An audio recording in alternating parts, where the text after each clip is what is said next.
again. Okay, No so thanks props. very much for coming back for this second part of the webinar now. Okay, over to you, Liz. Yep, second part. Yes, pat your head and rub your tummy. Can you try that for a moment? At the same time, You're good at it? I can't do it. Can you switch hands? Because that's when I can't do it. And I have to switch. Then go back again. Yeah. Oh, some people are very difficult. good at this. I'm absolutely not able to do that one. Great. It's good to have a little brain break. Moving on. It's a very nice little brain break, isn't it, for the kids, for the students when they're getting a bit restless. Should we also, yes, jumping on one leg, why not? Very nice.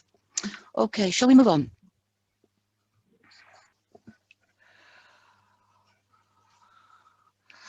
Okay, so moving away from food. That's what you did with the 7-year-olds. Yes, okay. Not the dancing, but the patting and rubbing and things. Yeah. Do you have a program like this in your country? We call it Strictly Come Dancing, but in most countries I think it's called Dancing with the Stars. And if you do, how popular is it? Yes.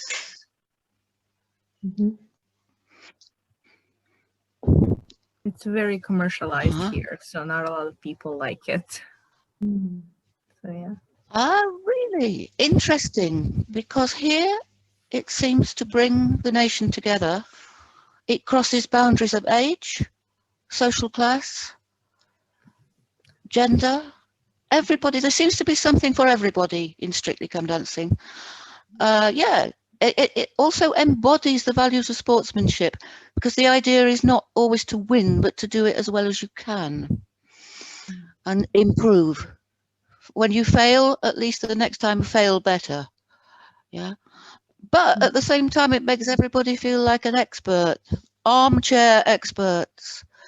We can't dance a step, but we're quite happy to say he's not doing that cha-cha-cha properly. And Massimo has got a question. Yeah. So Liz, your microphone's dropped on the clothes and it's rubbing on the clothes. So just bring it up a bit. Okay. Great. Thank you. Got it. Okay. We have America. Oh, and Britain's Got Talent. Good. Okay. I don't watch that so much, I'm afraid. It's also changed the way we say certain words. There was a judge on Strictly Come Dancing who, when he gave somebody 7 out of 10, always said 7. Has Liz frozen? Yes. That was very good, Massimo. That's exactly what everybody knows, that one over here. That's for sure. You want to do I can't do it. That was a disaster. Claire, you can probably do that one better than us. I can't, because I have to say I've never watched Strictly Come Dancing. What? Oh, okay. We have to. You have to watch that once, and I'll have Marmite once. This is how it goes. And everybody says 7 that we know. Liz, you froze. So could you just do the second one faster? Oh. Okay, we've lost her. So I'll do that one. Which was that. No, I'm back. You're back. I'm back. We cannot hear Liz. Liz, can you? I'm back. I'm back. Okay, can you give us that was a disaster in a proper? Can you hear me? Accent? Yes, we can. I can't do it. That was a disaster, darling. A disaster, darling. I can't do that. And that's the way we say it now. Yeah. Just to say, that Strictly this year was a 55-year-old man. The man you saw in the photo before. He beat 20. Yay. Okay, moving on. Another musical national pastime. Can everyone hear me okay? Yeah. Especially since the first lockdown last year, the nation has been tuning in to a radio program on BBC Radio 2 at 10:30 a.m. every morning. Popmaster, and it's become something we talk about.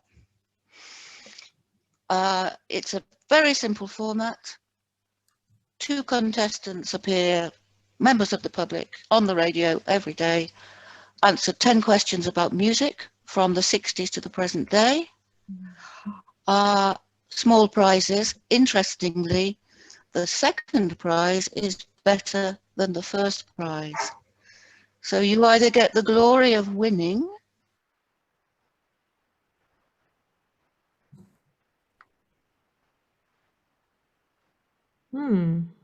best prize, which is a t-shirt, which means you guessed the year and records were released, but you guessed it wrongly. You were wrong by 1 year, 1 year out. And that phrase has entered the language. Any age group can win. You just have to be lucky with your questions. So a great favorite for many people. I had a quick look because it's something that is a little bit new to me. I haven't lived in the UK long enough to listen to it, and there is actually a downloadable version for that. You can get the score sheet and you can play at home. You can make your own questions. So oh, great, students. I'll do that with the students. Yeah. Yes, that's right. There is a bank of questions online, aren't there? Yeah, they're quite fun. Okay, shall I move on? Yeah, that's right. And we've got the details about how to listen to BBC Radio. Yeah.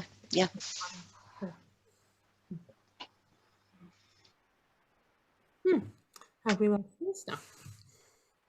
Okay. I think Liz might be having a little bit of difficulty with her internet. Maybe I'll just take over for this one slide, and Claire, you can help me. Have you watched this program, Claire? I did watch one series. It's annual. Yes. It's a cookery baking competition.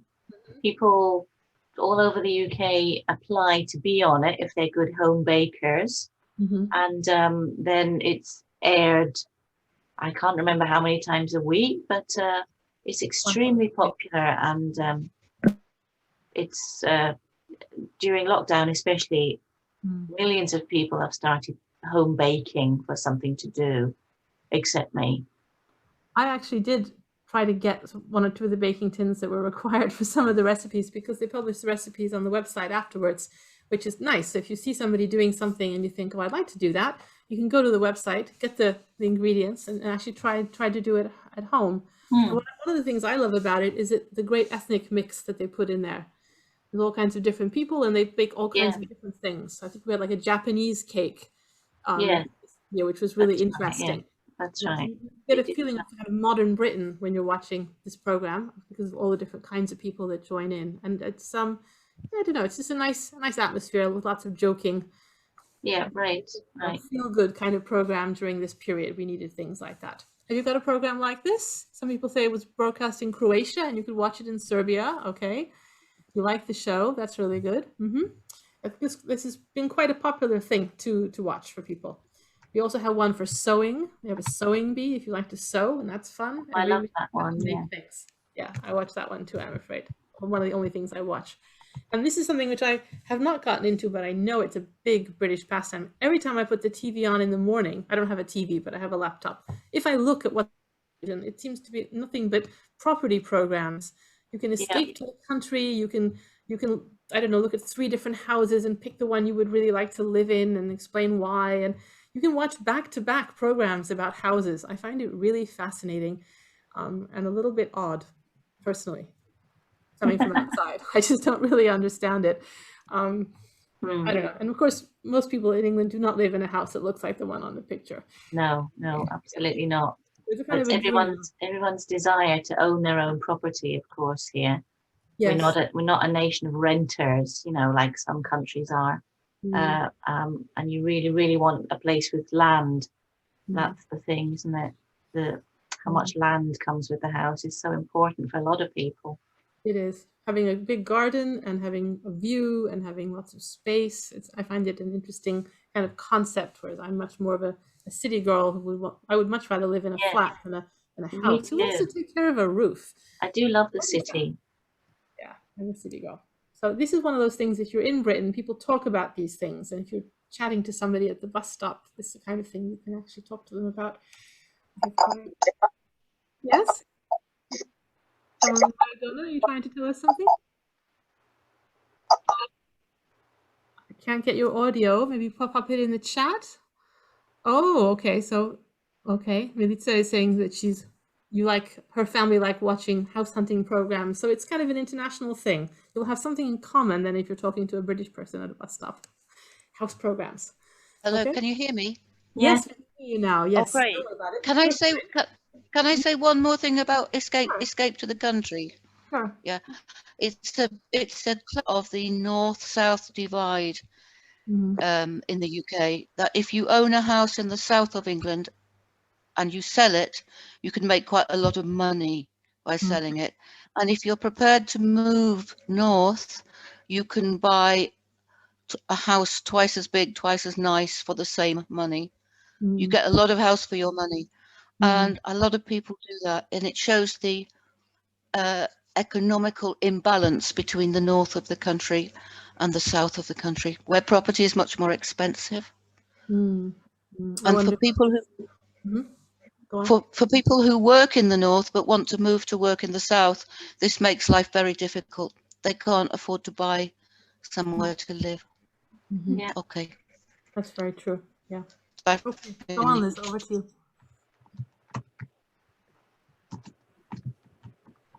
You want to set up the breakout rooms, Liz? I don't know whether your internet is okay. Or do you want me to do it? All right. Okay, so we do our favorite. I haven't got it at the bottom of my screen for some reason, which is unusual. Okay. Think of one or two aspects of British culture that would interest your students and that they would like to do a project about. Maybe make a poster display, maybe make a video or use a YouTube video, or maybe just have a cookery lesson where they make scones or scones. Anything to get them actually splashing about in the culture. So we'd like you to discuss how you could develop this in the classroom. Good. So we'll be sending you to breakout rooms in a moment, and we'll be able to give you about 5 minutes to discuss. Okay? You don't need to post it anywhere. We'll just come back and have a chat about it. Okay? Massimo, are we ready for breakout rooms? Yeah. See you in 5 minutes. Thank you very much. I was about to forget that. Welcome back, everybody.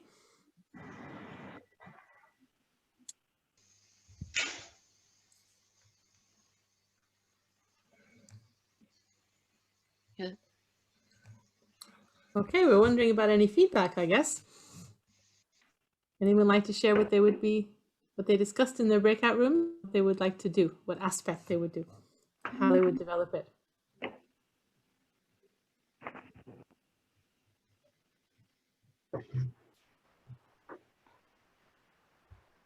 Yes, please, Laura. Well, my group discussed, since we work in different schools, Velina works in a high school with, I think she has that program connected with culinary, so she would definitely do something like that, prepare some English, I don't know, specials like scones or something like that.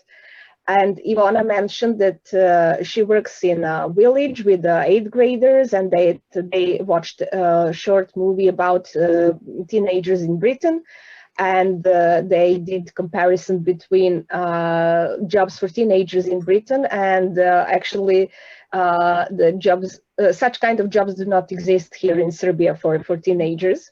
And I was thinking about making a virtual excursion to Baker Street, where Sherlock Holmes lives, or something like that, because maybe it's possible with the Google Street View to visit it and to see things like there, and maybe to talk about a little bit Conan Doyle and Sherlock Holmes, and how it looks like in Britain, in London, or wherever it is, you know.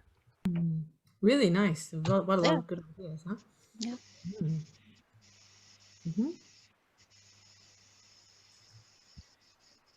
Anyone else?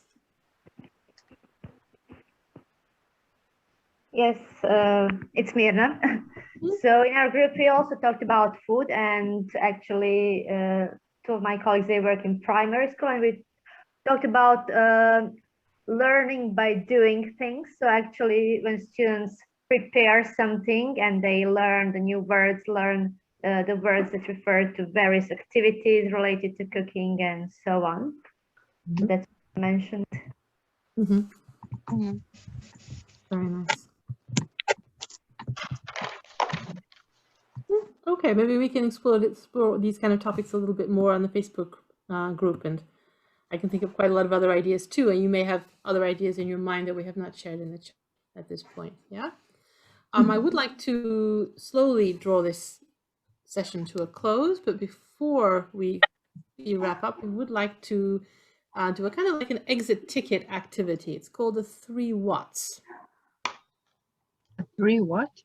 Yes, the 3 Whats. Yes. Yes. Here we go. Someone's put it in the chat for us. So, what did we learn today? So what? And what next? Something I can do with my students as well after having done a lesson in class. So what did we learn about, or what did we study? So what? And why did we do it? And now what? What are you going to do with this information?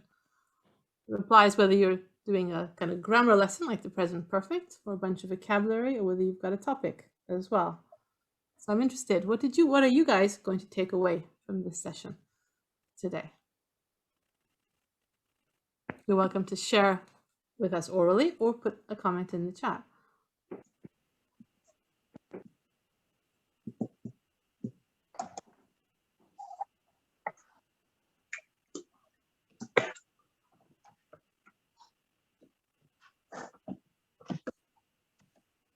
You haven't completely sold your Marmite, Liz. But it's a good talking point. That's the important thing, I think. That's why it works with students, because people have strong opinions. That's true. Yeah, absolutely. Yeah.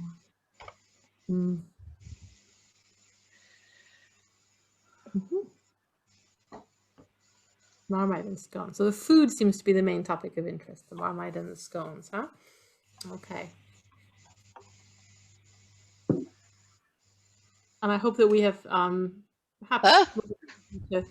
Potmaster, yes. I hope we've motivated you to go out and try some of these activities, these topics in the classroom with your students, bring in a bit of British culture and get them to do some comparing, yeah, of what they do themselves, what they like themselves. Yes, any other comments? Lovely.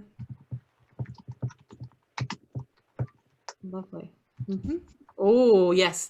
Now, if you want to teach me how to cook Serbian dishes, of course, I am totally open to that idea. We could do a Facebook Live session from your kitchen and you can teach me.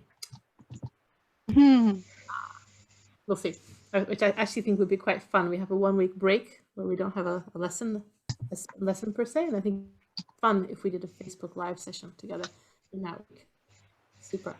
Oh, goodness, you actually use Marmite. Can you, sorry, that was Claire. I thought it was somebody in Serbia saying they were putting Marmite on bread. I was quite amazed. Oh dear. Yes. You can see a lesson coming on that, on graphing and plotting things on lines. But we've basically come to the end of our webinar for tonight. I do want to say thank you to our sponsors, the British Council. We have, who else have we got on? British Council, IATEFL, and English UK. All right, and we've had a lot of help from ELTA Serbia at the registration organized and put things together. Who's here from ELTA Serbia tonight? You want to have a wave? We got anybody? Because I don't recognize the names here. Any ELTA Serbia members? I'm a volunteer. Does that count? Oh, yes, that counts. Absolutely. Of course, volunteers count. Yay. Totally. All right. And I'd like to say thank you very much to Liz for giving us this interesting presentation. Pleasure. Yeah. Really, really appreciate you coming along tonight for this. Thank you. I'm going to end the webinar here. I'm going to end the recording, but I will hang around and I'm available to chat for